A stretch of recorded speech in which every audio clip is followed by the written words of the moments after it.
வணக்கம். Roosters crime time ஸ்டோரிகளில் உங்களை நான் வரவேற்கிறேன்.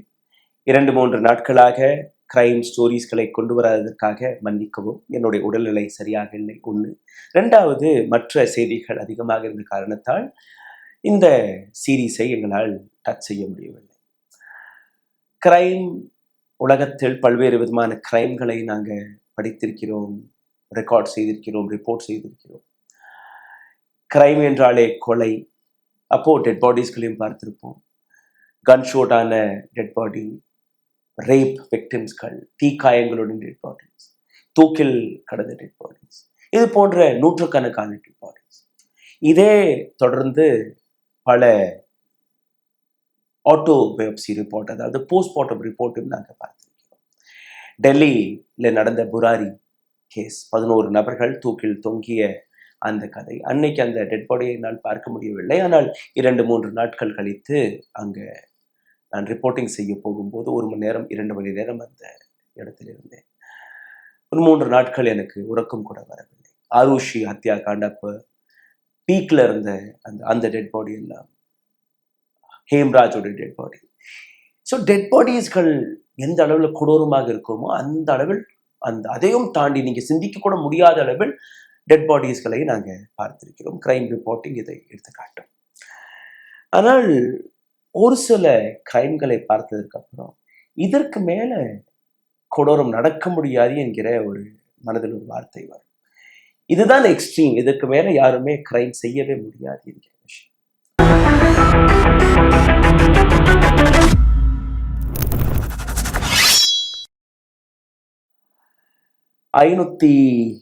575-80 நாட்கள் ஆகிவிட்டது. மணிப்பூர் கொழுந்து விட்டு எரிந்து கொண்டிருக்கிறது.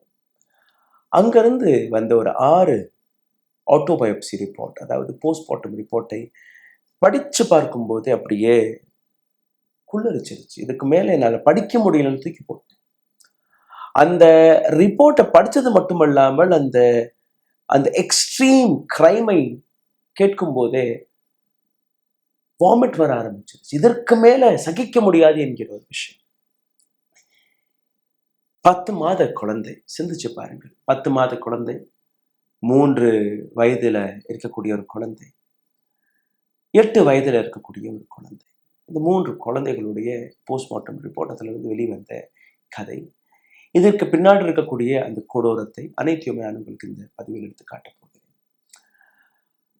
10 மாதம் என்றாலே என்ன?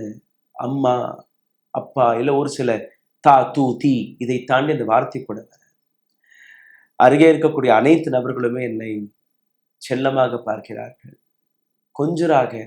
அந்த அனுபவத்தை தாண்டி அந்த குழந்தைக்கு ஒண்ணுமே தெரியாது. அங்கிள், சித்தப்பா, பெரியப்பா, இதை தாண்டி ஒண்ணுமே தெரியாது. அந்த பச்சை குழந்தை என்னதான் செஞ்சிருச்சுன்னு யாருக்குமே தெரியல. அந்த பச்சை குழந்தையை கீழே போட்டுட்டு இந்த மிருகங்கள் முட்டிக்கால், 2 முட்டிக்கால்லையுமே க்ளோஸ் ரேஞ்சில் சுட்டிருக்காங்க. அந்த குழந்தை அப்படியே துடிக்குது, ஒண்ணுமே தெரியல, கதறுது, உயிர் போகணும், உயிர் பிரியல. 2 துப்பாக்கி சூடு, 2 நீர்லையுமே. இந்த மிருகங்களுக்கு அங்கேயும் ஆசை தீரவில்லை. இன்னொருத்தன் வர்றான், கையில கத்தி எடுத்துட்டு அந்த குழந்தையோடைய நெஞ்சிலையும் வயிற்றிலையும் கீறலாம். எந்த வழியில அந்த குழந்தை துடிச்சிருக்கும்னு நீங்க பாருங்க. அந்த போஸ்ட்மார்ட்டம் ரிப்போர்ட்டை படிக்கும்போது அப்படியே கண்ணில் இருந்து தண்ணி வருது. எனக்கு ஒண்ணுமே புரியல. ஒரு சில ரிப்போர்ட்களை நாங்க ரெஜிஸ்டரே பண்ணக்கூடாதுன்னு நினைப்போம். ஆனா இது போன்ற சம்பவங்கள், இது போன்ற கிரைம் ஸ்டோரிஸ், இதை தாண்டி வேறு எதுவுமே உலகத்துல நடக்கக்கூடாது என்கிற ஒரு விஷயத்தை நாங்கள் ரொம்பவே கவனமாக பார்ப்போம். அதனால கஷ்டப்பட்டு இந்த வீடியோ பதிவை நான் பதிவிட்டு கொண்டிருக்கேன். அங்கேயும் அந்த மிருகம் நிற்கவில்லை. கடைசியில அந்த குழந்தையோட கண்ணை நோண்டி எடுத்துடலாம். குழந்தை இப்போ உயிரோடு தான் இருக்கு. 2 முட்டிக்கால்லையும் துப்பாக்கி சூடு, வயிற்றில் நெஞ்சிலையும் கத்தியான கீறி இருக்கான். கண்ணு 2மே வெளியில. சரி, குழந்தைகிட்ட விளையாண்டது போதும்னு ஒருத்தர் நினைச்சு அந்த குழந்தைய ஃபைனல் ஷூட் பண்றான். குழந்தைய, இது முதல் குழந்தை. அதே இடத்துல இருந்த இன்னொரு குழந்தை, 3 வயது குழந்தை. அந்த குழந்தையோடைய ஒரு கண்ணை எடுத்துட்டு க்ளோஸ் ரேஞ்சில் இந்த பின்னாடியில் இருந்து சுட்டுருக்கான். க்ளோஸ் ரேஞ்சில் அப்படியே மூளை செதறி வெளியில வருது. பாதி மண்டை ஒடுக்கான். அந்த குழந்தை என்ன பாவம் பண்ணுச்சு, என்ன எதிர்ப்பு, என்ன என்ன வெறி, யோசிச்சு பாருங்க. ஒரு கிரிமினலுக்கு கூட அந்த சம்பவங்களை கேட்டு பொறுத்து கொள்ள முடியாது. ஒரு ஹேபிச்சுவல் கிரிமினல், நூற்றுக்கணக்கான கொலைகளை செஞ்ச நபர் பார்க்க முடியும். இப்போ 3வது குழந்தை, 8 வயது குழந்தை. அந்த 8 வயது குழந்தையுடனும் அதே முறையில் கண்களை நோண்டி வயிற்றிலையும் நெஞ்சிலையும் கீறல்களை போட்டு க்ளோஸ் ரேஞ்சில் சுட்டு கொண்டிருக்கிறார்கள். இவர்களை தாண்டி 3 பெண்கள், ஒன்று 25 வயது, 38 வயது மற்றும் 55 வயது. இந்த கதை மணிப்பூர்ல இருந்து வந்திருக்கு. மணிப்பூர்ல இப்ப சமீபத்தில் நடந்த கலவரம், அந்த கலவரத்திற்கான காரணமான இந்த 6 கொலைகள் இன்னைக்கும் பிரைம் மினிஸ்டர் மோடியாக இருக்கட்டும், அல்ல இந்த தேசத்தின் ஜனாதிபதியாக இருக்கட்டும், 2 பேருடைய இந்த ட்வீட்களை நான் உங்களுக்கு எடுத்து காட்டுகிறேன் பாருங்க. உத்தரப்பிரதேசத்துல நடந்த ஏதோ ஒரு கொலையை பற்றி பிரைம் மினிஸ்டர் மோடி பேசுகிறார். இந்த நாட்டு ஜனாதிபதியும் அதே முறையில் ஏதோ ஒரு ட்வீட்டை போடுகிறார். மணிப்பூரை பற்றி பேசுகிறார். அப்போ இந்த நாட்டு அரசாங்கம், அரசியல்வாதிகள் எந்த அளவில் ஊமையாகவும் குருடர்களாகவும் செவிடர்களாகவும் மாறிவிட்டார்கள் என்று இந்த விஷயத்தை பார்த்து நான் காட்டிய இந்த மூன்று குழந்தைகளுடைய கதை உலகத்தில் இருக்கக்கூடிய யாரை வேணாலும் உருக்கிவிடும். ஆனால் பிரைம் மினிஸ்டர் மோடி உருக்கவில்லை, இந்த நாட்டு ஹோம் மினிஸ்டர் உருக்கவில்லை, இந்த நாட்டு ஜனாதிபதியை உருக்கவில்லை, இந்த தேசத்தில் இருக்கக்கூடிய மீடியா ஹவுசஸ்களை கூட உருக்கவில்லை. இந்த கொலைகள் எதற்காக நடந்தது அதை நீங்க பாருங்கள். 10 மாதம், 3 வயது, 8 வயது, என்னதான் தவறுகள் செய்திருப்பார்கள்? அந்த அந்த தாட் ப்ராசஸை கொஞ்சமாக சிந்தித்து பாருங்கள். ஜெர்பாம் டிஸ்ட்ரிக்ட் நவம்பர் 11ஆம் தேதி ஒரு 575 நாட்களாக மணிப்பூர் கொழுந்துவிட்டு எரிந்து கொண்டிருக்கும் போது திடீர் என்று அங்க இருக்கக்கூடிய ஆர்ம்ட் போர்சஸ்கள் ஒரு ஷூட் அவுட்ல அங்க இருக்கக்கூடிய குக்கி சமுதாயத்தை சார்ந்த நபர்கள் மீது ஒரு தாக்குதல் நடக்கிறது. அதுல ஒரு 10 பேர் உயிரிழக்கிறார்கள். குக்கி சமுதாயத்தில் இருக்கக்கூடிய நபர்கள் நேரடியாக மைத்தி கம்யூனிட்டி, முக்கியமாக மைத்தி கம்யூனிட்டியில் இருக்கக்கூடிய அந்த ஆர்ம்ட் போர்சஸ், அதுல வந்து சிஆர்பிஎஃப் இருக்கு, இந்தியன் ஆர்மி இருக்கு, அதெல்லாம் அவர்கள் மீது ஒரு குற்றச்சாட்டு. அரசாங்கத்தின் மீது, சிஆர்பிஎஃப் மீது, அங்க இருக்கக்கூடிய ஆர்மி மீது, போலீஸ் மீது ஒரு பலத்த ப்ரொடெஸ்ட் அங்க நடக்கிறது. இந்த டெட் பாடிஸ்களை ஊர்வலமாகவும் எடுத்து சென்றிருக்கிறார்கள். எந்த விதமான கேள்வி கேட்பாடும் அல்ல. அதில் இருந்த ஒரு சில மிருகங்கள், அதாவது குக்கி சமுதாயம், அங்க இருக்கக்கூடிய நாகாஸ், குக்கி, மைத்தீஸ், இந்த 3 சமுதாயத்திற்கு நடுவே தான் அங்க இந்த பிரச்சனைகள் நடந்திருக்கிறது. ஒரு பக்கம் குக்கி நாகாஸ், இன்னொரு பக்கம் மைத்தீஸ். இப்போ மைத்திகள் தான் இதற்கான காரணம், எங்களுடைய ஆட்கள் இறந்ததற்கான காரணம் அவர்கள் தான் என்று நினைத்து அதே நவம்பர் 11ஆம் தேதி ஜிரிபாம் டிஸ்ட்ரிக்ட்ல இருக்கக்கூடிய ஒரு ரிலீஃப் கேம்ப் மீது இவர்கள் தாக்குதலை நடத்தியிருக்கிறார்கள். குக்கி கம்யூனிட்டி, இன்னொரு பக்கம் இருக்கக்கூடிய மைத்தி கம்யூனிட்டி. இந்த ரிலீஃப் கேம்ப் 2 பக்கமும் இருக்கிறது. 60,000க்கும் மேற்பட்ட குடும்பங்கள் இன்னைக்கு அகதியாக அதே மாநிலத்தில் வாழ்ந்து வருகிறார். அப்போ அந்த இன்னொரு ரிலீஃப் கேம்ப்ல இருக்கக்கூடிய நபர்களும் அப்படித்தான் தன்னுடைய வீட்டை, வாசலை, தன்னுடைய கிராமத்தை, தன்னுடைய குடும்பத்தை இழந்து, தன்னுடைய குடும்பத்தில் இருக்கக்கூடிய எத்தனையோ ஆண்களை உயிருடன் இழந்து, அடுத்த நேரம் உணவிற்கு கூட வழி இல்லாமல் அங்க தங்கி வருகிறார்கள். அது போன்ற இடத்தில் இந்த இன்சிடென்ட் நடக்கிறது. குக்கி ஆர்ம்ட் குரூப் ஒரு மிகப்பெரிய தாக்குதலை நடத்தி அங்க இருக்கக்கூடிய அப்பாவி 6 பேரை கடத்தி சென்றிருக்கிறார்கள். அதுல 3 பெண்கள், 25 வயது பெண், 38 வயது பெண், 55 வயது ஒரு பெண், 10 வயது குழந்தை, 3 வயது குழந்தை, 8 வயது குழந்தை மற்றும் 6 பேர். இப்ப நான் உங்களுக்கு ஒரு படத்தை எடுத்துக்காட்ட ஆசைப்படுகிறேன். இந்த போட்டோ தான் கடைசியாக கடத்தி செல்லப்பட்ட இந்த நபர்களுடைய போட்டோ. குக்கி இந்த குரூப் இவர்கள் இந்த 6 பேரையுமே கடத்தி சென்று போட்டோ எடுத்து அதை சோஷியல் மீடியாவிலும் பகிர்ந்திருக்கிறார்கள். இந்த மாதிரி இந்த 6 பேரை நாங்கள் கடத்தி வைத்திருக்கிறோம்.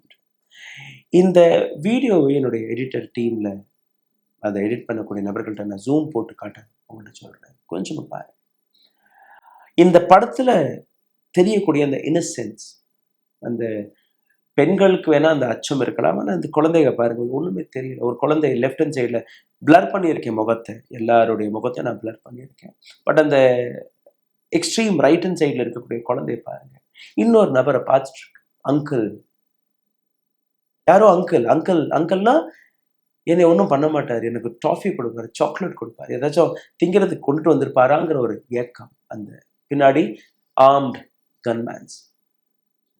இன்னொரு குழந்தை, அதுக்கு ஒண்ணுமே தெரியல, 10 வயது குழந்தை, 10 மாத குழந்தை, அதுக்கு ஒண்ணுமே தெரியல. அம்மா மடியில உட்கார்ந்துருக்கு கம்ஃபர்டபுளா. கொஞ்ச நேரத்துக்கு அப்புறம் அம்மா பால் கொடுக்கும், நான் தூங்கிடுவேன். இந்த 3 பெண்கள், அவங்களுக்கு தெரியும் இதுதான் எங்களுடைய கடைசி நிமிடம், எப்ப வேணாலும் இவர்கள் எங்களை சுட்டு கொன்றுவார்கள். ஆனா அவர்கள் மனதில் இருந்த இன்னொரு விஷயம், எங்களுக்கு ஒன்னா பரவாயில்லை, இந்த குழந்தைகள் ஒண்ணுமே பண்ண மாட்டாங்க, விட்டுருவாங்க, அந்த நம்பிக்கையில் அவர் இருந்திருக்காங்க. ஆனால் அங்க நடந்த கொடூரம் அதை தாங்க முடியாது. அந்த குழந்தைகளை எப்படி கொன்னார்கள் என்று நான் உங்களுக்கு தொடக்கத்தில் எடுத்து காட்டினேன்.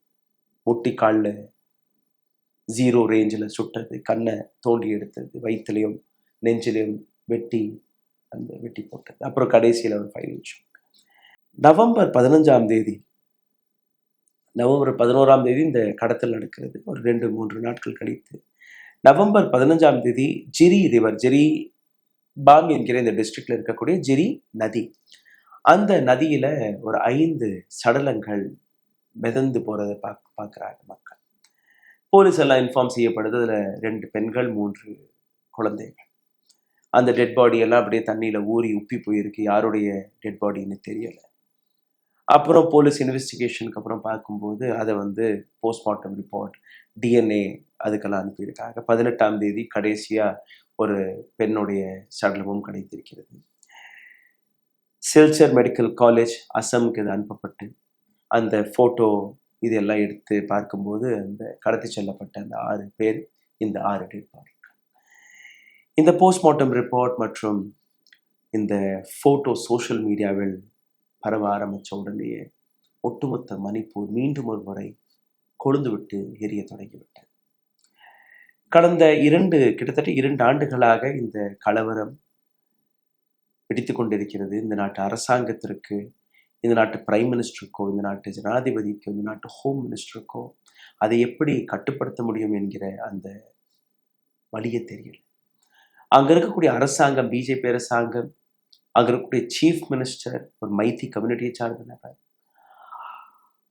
அவர் எப்படி அந்த இடத்துல இன்னும் சீஃப் மினிஸ்டராகவே இருக்கிறார் என்கிற அந்த கேள்வி கூட பல்வேறு இடங்களில் நாங்கள் கேட்டிருக்கிறோம்.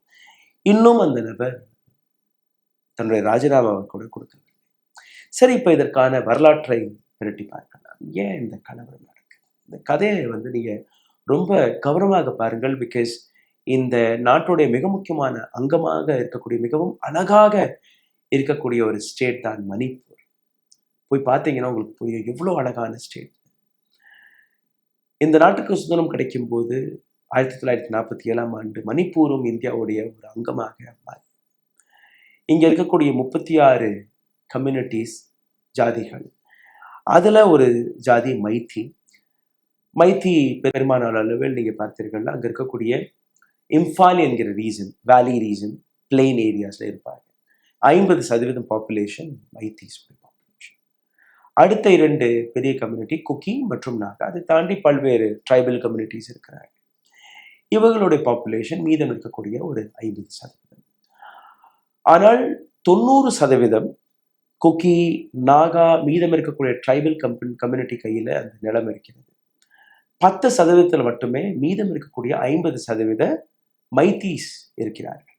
இப்ப மைத்தீஸ்னா எல்லாமே இந்துக்கள் கிடையாது. மைத்தீஸ்ல இஸ்லாமியர்கள் இருக்கிறார்கள், கிறிஸ்துவர்களும் இருக்கிறார்கள், பெரும்பாலானவர்கள் இந்துக்கள். குக்கி அண்ட் நாகால நீங்க பார்த்தீங்கன்னா majority of them are Christians. ஒரு சில அளவில் அங்கேயும் ஹிந்துக்களும் இருக்கிறார்கள்.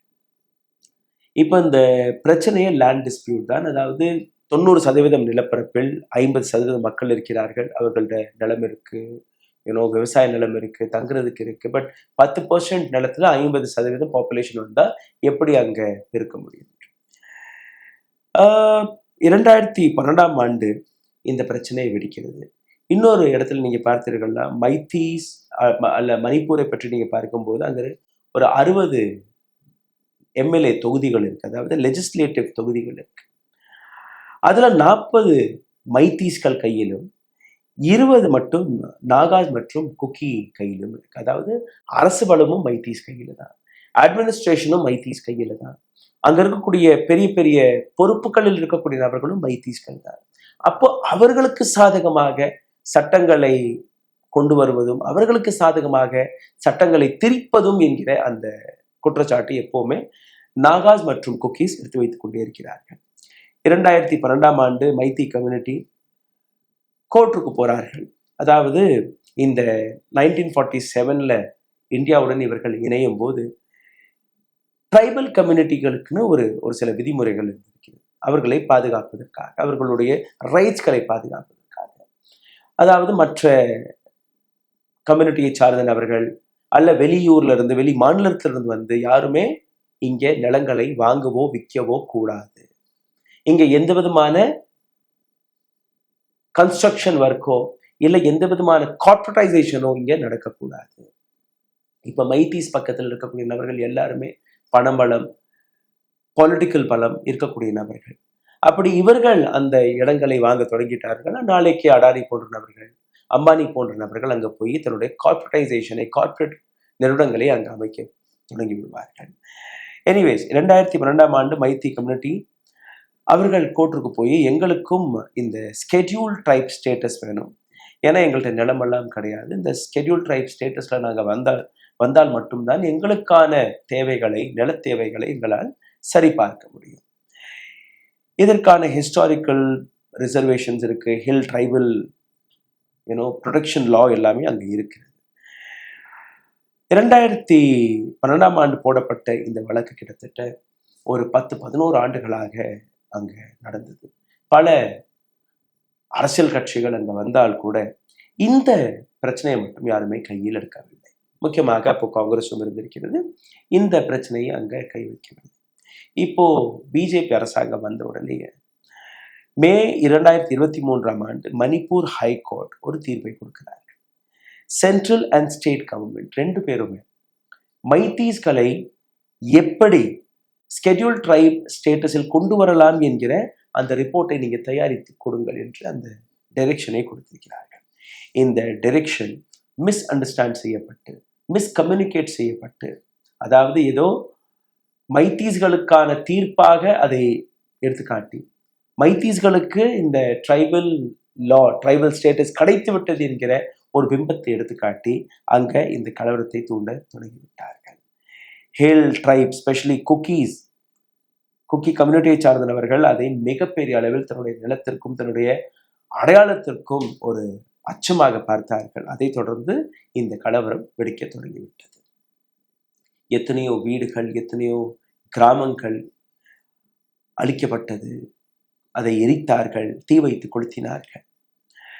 250க்கும் மேற்பட்ட உயிர்கள், இது ஆன் ரெக்கார்ட் இல்லாதது ஆயிரக்கணக்கான உயிர்கள், ஆன் ரெக்கார்ட் 250. எத்தனையோ பெண்கள் கற்பழிக்கப்பட்டிருக்கிறார்கள், எத்தனையோ நபர்கள் கை இல்லாமல், கால் இல்லாமல், கண் இல்லாமல் அங்கு வாழ்ந்து வருகிறார்கள். 60,000க்கும் மேற்பட்ட மக்கள், அந்த ஒட்டுமொத்த வேலியோடைய, அந்த ஒட்டுமொத்த ஸ்டேட்டோடைய ஸ்ட்ரென்த்தே 3 லட்சம் தான். அதுல இருந்து 60,000க்கும் மேற்பட்ட நபர்கள் ரெஃப்யூஜி கேம்ப்களில் வசித்து வருகிறார்கள். எத்தனையோ இளைஞர்களை காணவில்லை, எத்தனையோ நபர்கள் தன்னுடைய வீட்டை, தன்னுடைய வாசலை விட்டு, மணிப்பூரையை விட்டு வெளியேறிவிட்டார்கள். உயிர் இருந்தால் பொழைச்சு போகலாம், இங்க தங்கினோம்னா உயிருக்கு எந்த விதமான உத்தரவாதமும் கிடையாது. இந்த ஸ்டோரியை பல பேர் பார்த்திருக்கிறார்கள், பல பேர் படித்திருக்கிறார்கள். ஒரு சிவியரான கிரிமினல் கூட இந்த ஸ்டோரியை அவர்களால் ஜீர்ணிக்க முடியும். முக்கியமாக இந்த 10 மாத குழந்தை, அந்த 3 வயது குழந்தை பச்சை குழந்தைகளை எப்படி இவர்கள் கண்ணை நோண்டி இருக்கிறார்கள், எப்படி அவர்கள் வயிற்றிலும் நெஞ்சிலும் கத்திய வைத்து கீறவில்லை, அப்படி வெட்டியிருக்காங்க. முட்டிக்காலில் சுட்டிருக்காங்க. இது எப்படி ஜீர்ணிக்க முடியும்? எப்படி ஒரு அரசாங்கத்தால் இதெல்லாம் பார்த்து கொண்டு அதை கண்டும் காணாமலையும் இருந்திருக்க முடியும்?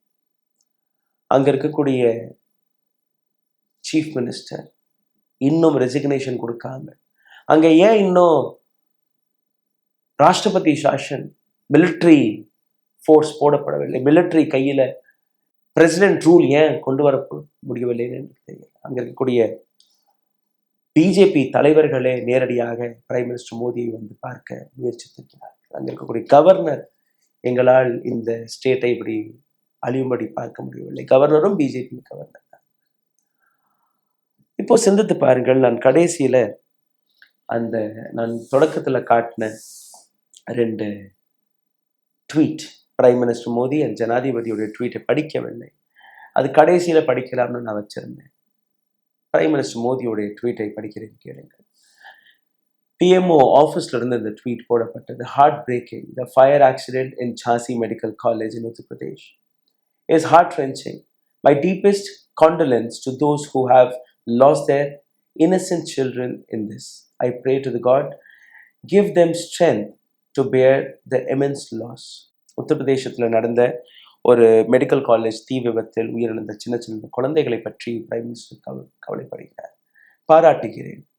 ஆனால் நான் உங்களுக்கு எடுத்துக்காட்டிய இந்த போஸ்ட்மார்ட்டம் ரிப்போர்ட் எவ்வளோ கொடூரமானது, எவ்வளோ ஹார்ட் ரென்ச்சிங்காக இருக்கிறது, இது அவருக்கு தெரியவில்லை. இதை பற்றி ஒரு வார்த்தை கூட பேச. பிரசிடென்ட் முர்மு அவரும் ஒரு ட்வீட்டை போட்டிருக்கிறார். The news of death of several newborn bodies in the incidents at Maharani Lakshmibai Medical College, Jhansi in Uttar Pradesh is extremely heartbreaking. May God give strength to the brave parents and families to bear the cruel blow. இங்கேயும் சின்ன சின்ன குழந்தைகள். அதே எந்த ஜான்சி விவகாரத்தை பற்றி prime minister Modi பேசினாரோ அதை பற்றி தான் பிரசிடென்ட் முர்மு அவர்களும் பேசியிருக்கிறார். ஆனால் இந்த இன்சிடென்ட்டை பற்றி ஒரு வார்த்தை கூட அவர் எழுதவில்லை. இந்த கதை நிச்சயமாக உங்களை உருக்கி இருக்கும். இதற்கு முன்பும் ஒரு வீடியோ வந்தது, 2-3 பெண்களை நிர்வாணப்படுத்தி எப்படி அங்க ரோட்டில் நடக்க விட்டார்கள் என்று. அதை பற்றியும் பல மீடியா ஹவுசஸ்கள், பல பத்திரிகையாளர்கள் நாங்கள் பேசினோம். இதுவரை என்ன நடந்தது என்று யாருக்குமே தெரியவில்லை. எந்த விதமான ஆக்ஷன் எடுக்கப்படவில்லை.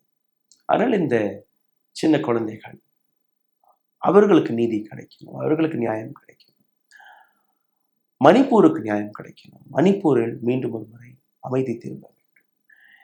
ஹிந்துத்வா, ஹிந்து முஸ்லிம் ஜாதியின் அடிப்படையில் இது போன்ற விஷயங்களை எடுத்து வைத்து அரசியல் செய்யக்கூடிய அரசியல்வாதிகள் மீது கடுமையான நடவடிக்கைகள் எடுக்கப்பட வேண்டும்.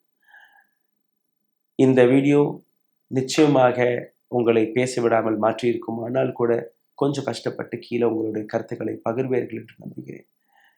லைக் போடுங்கள், ஷேர் போடுங்கள் என்று எனக்கு கூற வாய் வரவில்லை. ஆனால் இந்த செய்தி நிச்சயமாக நூற்றுக்கணக்கான நபர்கள் மத்தியில் போய் சேர வேண்டும். அந்த பொறுப்பு உங்கள் கையில் ஒப்படைக்கிறேன். நன்றி, வணக்கம்.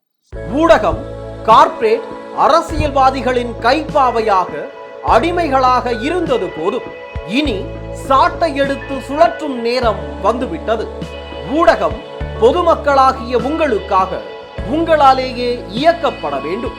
ஊடக சுதந்திரத்திற்காக உங்களின் பங்களிப்பை இன்றே அளித்திடுங்கள்.